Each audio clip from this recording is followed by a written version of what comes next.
Assalamualaikum warahmatullahi wabarakatuh. Jumpa lagi dengan channel kita hari ini, channel belajar bahasa Inggris. Hari ini kita akan belajar tentang explanation text, sebuah materi bahasa Inggris untuk anak kelas 12 SMA.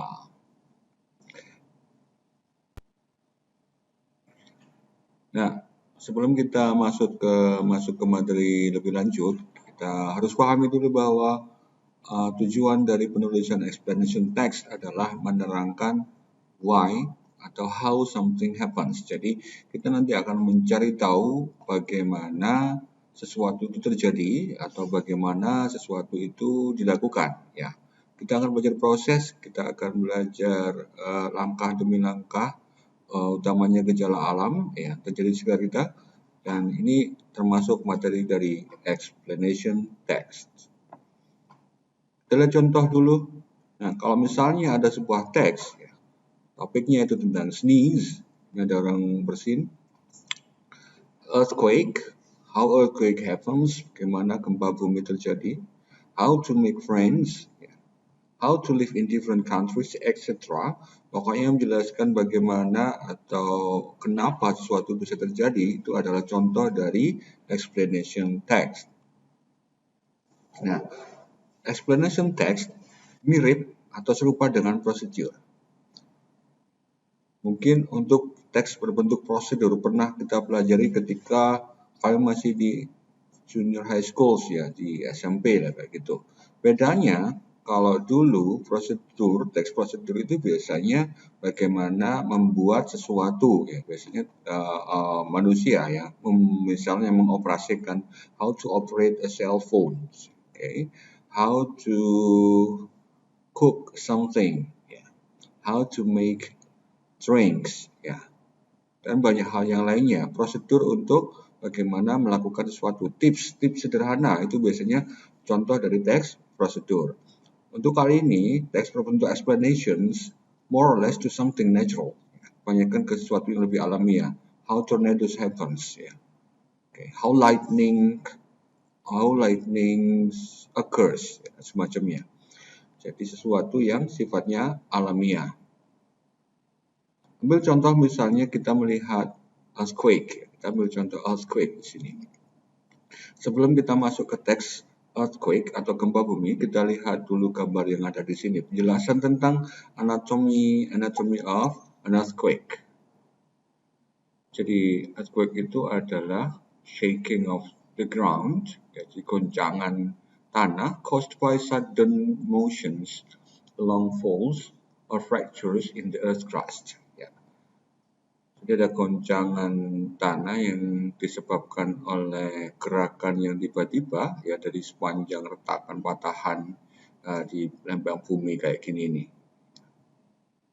Oke, ada faults, a fracture in the rocks that make up the earth crust. Epicenter is point at the surface of the earth directly above the focus. Jadi point di atas fokus yang kita sebut dengan hypocenter, ini pusat gempanya. Okay, plates in lempeng, massive rocks that make up the outer layer of the Earth's surface, and whose movement along faults triggers earthquakes. Seismic waves, jadi gerakan gelombang seismiknya. Waves that transmit the energy released by an earthquake. Kita lihat contoh tentang earthquake. Earthquake is one of the most destroying natural disasters. Jadi salah satu dari bencana alam yang rusak, efeknya sangat besar, sangat rusak itu adalah gempa bumi. Unluckily, it often happens in several regions, sering terjadi di beberapa daerah ya. Recently, a horrible earthquake has shaken West Sumatra. Di beberapa waktu yang lalu ada gempa bumi yang parah ya, menakutkan, telah mengguncang Sumatera Barat. It has brought great damages, menyebabkan kerugian yang besar. Why did it occur? Kenapa earthquake-nya muncul? Do you know how an earthquake happens? Tahukah kamu bagaimana earthquake itu terjadi, gempa bumi itu terjadi? Nah, ini adalah sebuah paragraf pembuka dari teks berbentuk explanations. Di situ disebutkan bahwa ada kata earthquake. Lalu ada pertanyaan, why did it occur? Do you know how an earthquake happens? Dan semacamnya. Di paragraf 2, earthquakes are usually caused when rock underground suddenly break along a fault. Jadi dia sampaikan awal-awalnya bahwa earthquakes atau gempa bumi itu biasanya disebabkan ketika batu-batuan di bawah tanah suddenly breaks,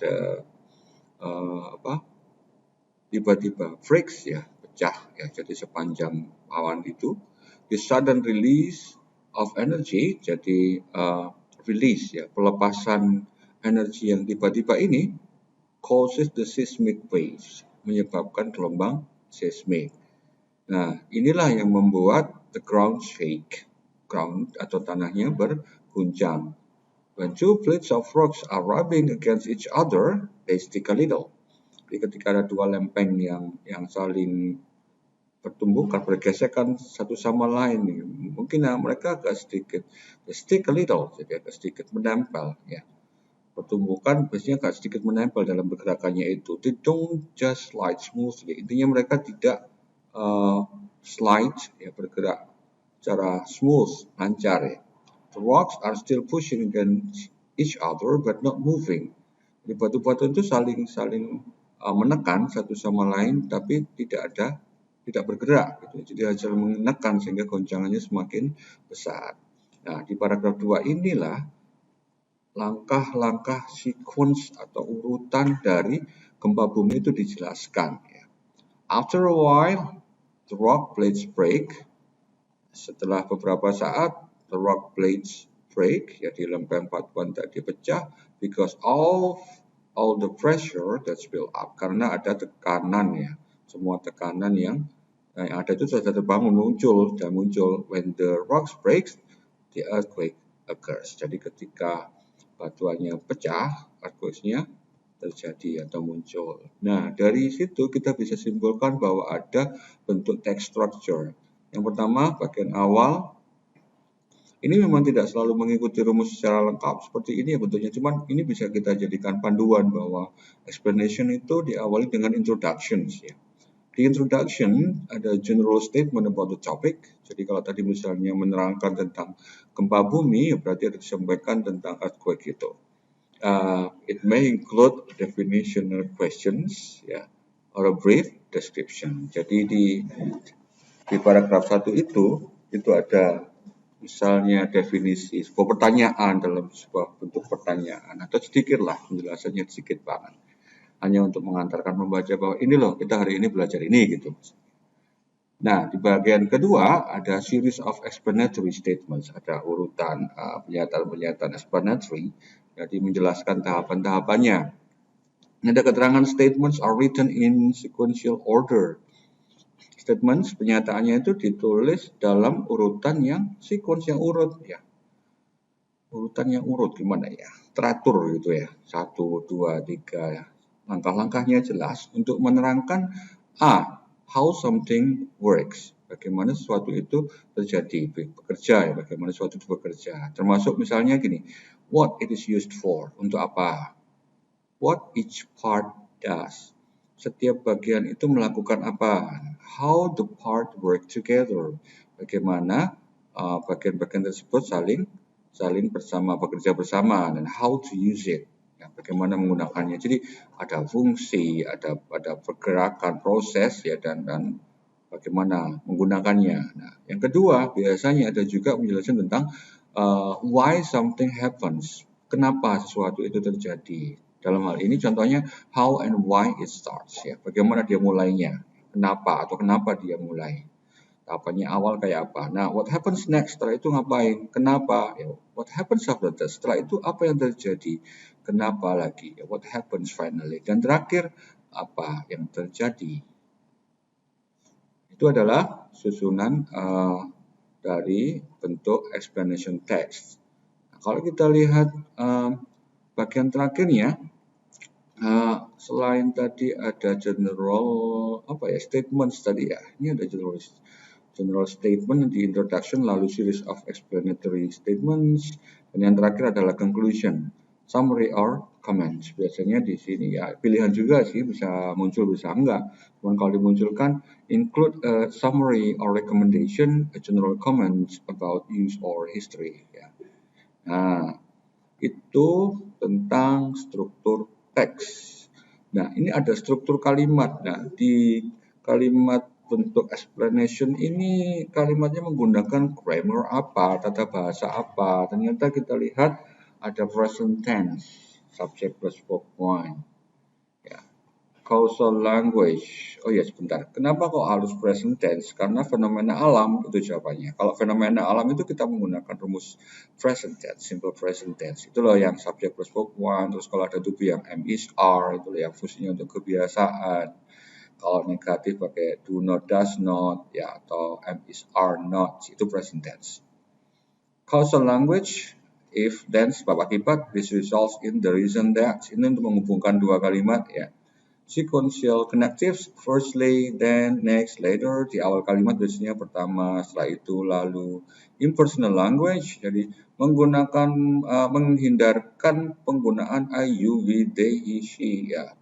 Gampangnya untuk menjelaskan text explanation ini kita sering-sering menggunakan kalimat pasif. Ya.